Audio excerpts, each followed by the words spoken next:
selalu ada untuk kita.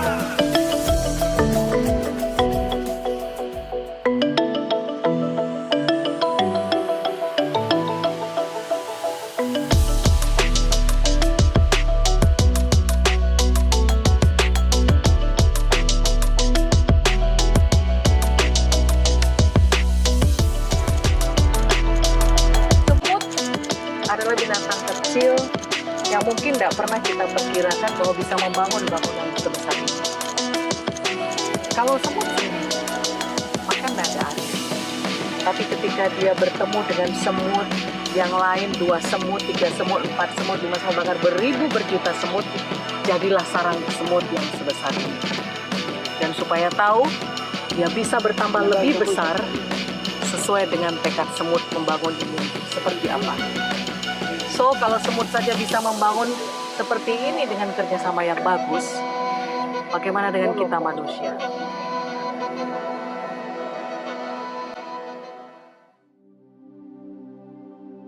Terdapat monumen Perang Dunia Kedua. Di sini monumen Perang Dunia Kedua ini berisi di mana tulang belulang daripada sekutu dari Jepang, kemudian adanya penemuan bahan-bahan peledak, kemudian kapal-kapal dan sebagainya yang merupakan alat yang digunakan, sarana yang digunakan pada saat Perang Dunia Kedua. Yang dimanfaatkan oleh masyarakat atau Kabupaten Biak Numfor yaitu adanya bahan peledak yang masih ditemukan sampai saat ini. Di laut ya? Nah, jadi bahan peledak ini ditemukan di laut maupun di Gua Jepang. Di Gua Jepang juga ada? Di Gua Jepang ada juga. Nah, kenapa saya katakan ini bahan peledak ini di laut? Ya ini sudah pengalaman saya juga waktu kecil juga kami menyelam juga, dapat juga bahan peledak itu.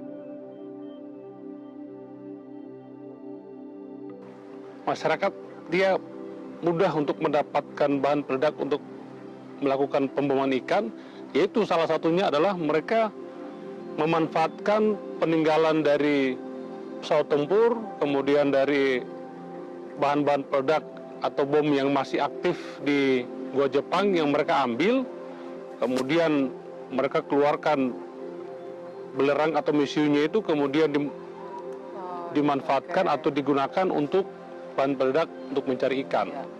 Sekitar 2008 sampai 2010 itu masih aktif melakukan pemboman. Namun adanya pembentukan Kormap dari pariwisata yaitu untuk melakukan monitoring dan untuk mengamankan bagi yang melakukan pemboman. Jadi sini adanya upaya daripada pihak penegakan hukum, dalam hal ini pihak kepolisian, pihak Polair, kemudian dari Dinas Pariwisata, mereka melakukan patroli. Jadi ini untuk, kenapa sampai saya sampaikan mereka melakukan penegakan hukum, karena yang pertama adalah kesadaran masyarakat masih minim. Selain fungsi tugas tupoksi kejaksaan di hal penuntutan, kita di bagian intelijen juga memiliki fungsi untuk pencegahan. Nah, dalam fungsi pencegahan tersebut, diprogramkan, kita sering melakukan program namanya Jaksa Masuk Laut. Oh, ada jaksa masuk laut. Berenang Pak di laut jaksanya? Bukan. Oh, bukan. Di sini jaksa memberikan peran dalam pencegahan, memberikan penyuluhan, Sosialisasi tadi kata Pak Kapolsek ya. penguatan atau pencegahan kepada masyarakat agar tidak melaksanakan hal-hal yang bisa merusak lingkungan, menjaga keaslian lingkungan, seperti pemboman ikan. Kita melakukan penyuluhan pada masyarakat bahwa untuk mencari ikan tidak harus kita bom. Dan itu pasti berkolaborasi dengan kepolisian, dengan Polair, kemudian Pemda dengan juga. Dinas Pariwisata dan Pemda. Kolaborasi yang sangat apik dan baik.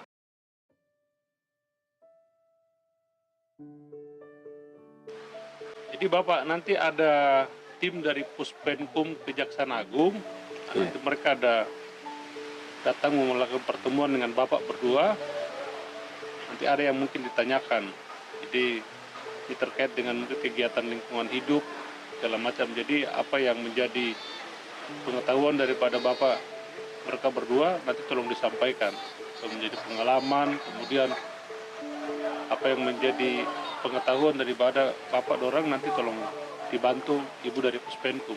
Ini kebetulan Ibu Yos sudah datang. Iya, apa kabar? Baik, selamat datang Ibu. Bapak salam kenal yuk. Salam kenal Bapak. Ya, oke, baik Jadi ya. Bapak, ini Ibu kebetulan sudah hadir. Nanti silakan langsung apa yang mau ditanyakan silakan. Kebetulan saya Ibu saya izin sebentar, Oke, saya ada kegiatan, ya. ada dinas. Terima kasih ya Pak. Iya, Sehat selalu Pak Kapolsek, semangat. Yuk, wah, ini saya senang nih berkenalan dengan Bapak. Bapak siapa Pak nama Pak? Deki Wandosa. Deki Wandosa, nggak ada Pak? Bapak? Bapak John Webori. Bapak John Webori. Baik, halo Sobat Adiaksa, apa kabarmu? Luar biasa, hari ini saya bersama-sama dengan bapak-bapak yang luar biasa dari Biak Numfor.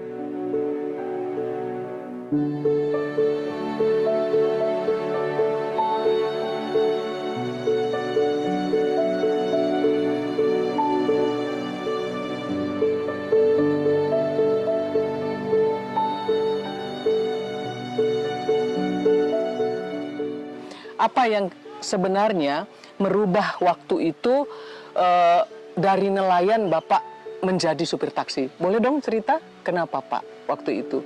Kok tiba-tiba jadi supir taksi? Karena nggak gampang loh jadi nelayan terus tiba-tiba jadi supir taksi. Kenapa Bapak menjadi demikian? Ya pas ini kan ibu saya beli mobil taksi tapi tidak yang bawa. Oke itu. Sebelumnya pekerjaan nelayan ada sesuatu nggak yang merubah hidup Bapak? Belum Satu saya kejadian. buang bom merusak. Oh, buang bom. Jadi karena buang bom merusak karang, terumbu karang supaya dapat ikan lebih banyak. Kemudian terjadi sesuatu. Wah, enggak mau jadi nelayan lagi nih saya. Jadi supir taksi saja. Begitu kira-kira ya, Bapak? Ya. Betul ya?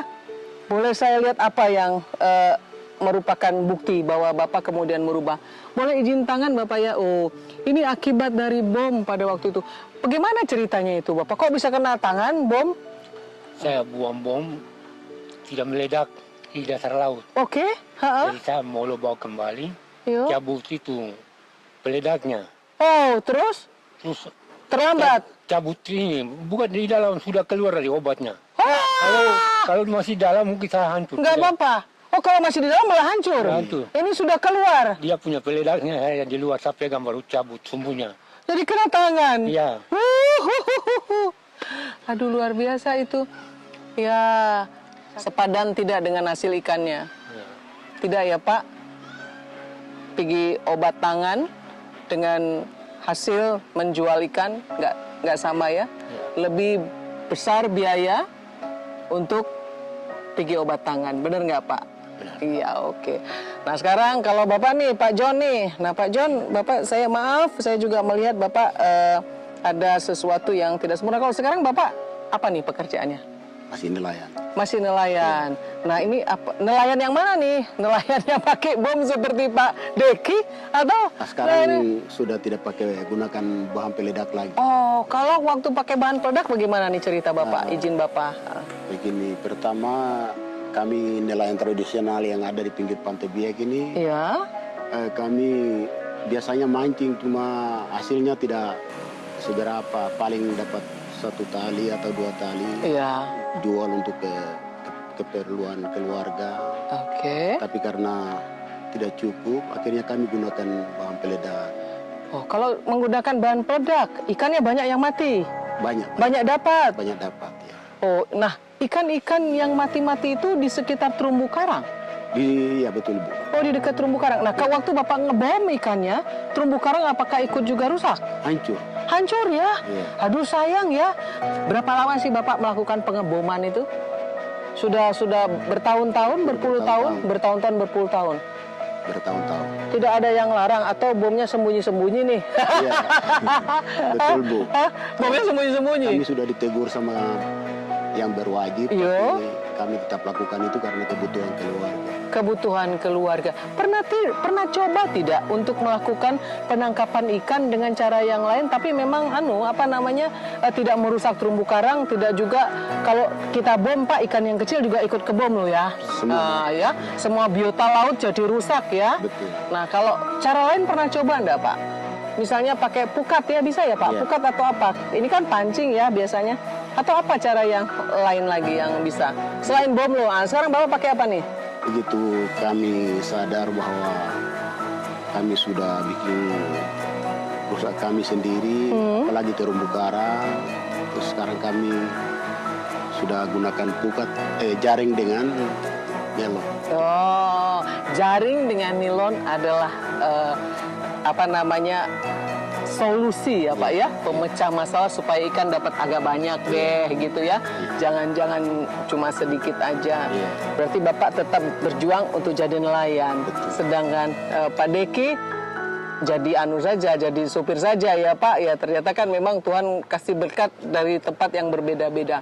Nah sekarang begini, kalau menurut Bapak apa yang harus dilakukan oleh pemerintah ya, dalam hal ini kami kejaksaan, supaya memberikan kesadaran kepada kita semua, terutama para nelayan untuk tidak menggunakan bom lagi. Karena kalau saya tidak salah, di beberapa tempat masih banyak nelayan yang menggunakan bom ikan itu. Kalau tidak salah namanya iofis ya Bapak? Bom iofis ya? Dopis. Oh dopis, bom dopis. Nah bom dopis ini masih banyak digunakan. Benar nggak Bapak masih banyak nelayan? Nah, apa yang sebenarnya harus kami lakukan? Apa pernah dengar ada program jaksa masuk laut? Belum pernah. Oh, belum pernah. Nah, jaksa-jaksa memberikan penyuluhan ke laut kepada nelayan-nelayan supaya para nelayan tidak menggunakan bom dopis itu untuk melakukan pengeboman ikan atau mendapatkan hasil banyak. Bapak belum pernah dengar ya itu ya? Oh, mungkin nanti dalam waktu dekat Ibu Kajari Biak akan pergi ke sini, kemudian memberikan penyuluhan terkait dengan itu. Pak izin nih, kalau Bapak sendiri pernah enggak kasih kepada kawan-kawan penerangan supaya enggak menggunakan bom dopis itu? Saya pakai pengalaman saya karena begitu saya kena bom ini, Ya. saya malah tekan mereka kalau bisa tidak usah gunakan lagi. Kalau Pak Deki pernah kasih tahu enggak pengalaman itu kepada kawan-kawan? Saya sudah sadar sakit ini tidak lakukan itu lagi. Iya ya Pak, sakit ya Pak. Pastikan juga anak-anak jadi sedih. Nah sebenarnya bukan cuma anak-anak yang sedih, mempunyai keluarga yang sebenarnya sempurna karena sesuatu hal yang merupakan ketidakbijakan ya bahasa saya ya Pak ya, ketidakbijakan sehingga kemudian menjadi korban dan seperti itu kan pasti anak-anak pasti bilang ya Pak. Kalau dalam bahasa sini bilang jangan Jo, sudah dikasih tahu begitu. Oh gimana Pak bahasanya? Kira-kira bahasanya? Pakai bahasa biak. Bahasa biak kira-kira apa Pak? Jangan pakai bom tangan lagi Jo. Soalnya ini hasilnya. Begitu kira-kira bagaimana Pak? Bahasanya saya Bapak dulu bahasakannya. Pasau noer bom murawe. Oh. Yang lagi. Oh, jangan lagi menggunakan itu ya gitu ya Pak. Wasaum bom mawer. Wasaum bom Bomawer. Wasaum bom mawer adalah jangan lagi pergunakan bom untuk merusak atau menangkap ikan karena akan merusak biota laut, bukan hanya terumbu karang, ikan-ikan juga. Nah kalau nanti ikan-ikan sudah nggak ada di sini lagi kan Bapak terpaksa ke tengah sana. Jadi susah juga toh. Ada ombak nggak bisa cari ikan. Nah jadi kita jaga kelestarian lingkungan di laut. Ada pesan Bapak untuk anak cucu karena bicara soal kerusakan lingkungan laut. Bukan hanya merusak anak cucu nanti yang tidak dapat apa-apa lagi, tapi diri sendiri sudah kelihatan. Ada pesan nggak kira-kira untuk anak cucu? Pak Deki dulu, Pak Deki kira-kira apa? Mau pesan sama orang-orang di sekitar karena nanti acara ini ditonton oleh terutama insan adiaksa seluruh Indonesia. Saya sudah pesan, tapi saya tidak berbuat ini lagi. Saya jadi contoh. Oh. Jadi jangan kamu ikut ramai melakukan barangnya. Jadi ini contoh, jangan kamu ikuti lagi apa yang saya perbuat karena kamu akan mengalami yang seperti saya lakukan gitu ya Pak ya, akibatnya akan So Pak John, kira-kira apa yang Bapak pesan kepada semua orang di Indonesia ini, apalagi para nelayan? Ya, kalau untuk saya pesan kepada semua nelayan yang ada di pinggiran pantai, kalau bisa jangan lakukan bahan peledak lagi. Karena sekaligus merusak ke tubuh kita dan merusak terumbu karang, biota-biota laut. Kalau bisa gunakan jaring atau melon saja. Iya, juga merusak masa depan anak cucu, ya Pak ya. Betul. Kita berharap ke depan anak cucu kita dapat hidup dengan baik. Oke, terima kasih. Terima kasih dalam bahasa Biak, Bapak? Kasumasa. Kasumasa Bapak Deki dan Bapak John. Saya luar biasa merasakan Bapak, kebaikan Bapak berdua. Sekali lagi kasumasa ya. Kasumasa. Oh, kasumasa. Baik, seluruh insan Adiaksa, demikian bincang-bincang singkat kita. Sampai bertemu lagi dalam bincang yang lebih menarik. Insan Adiaksa, good.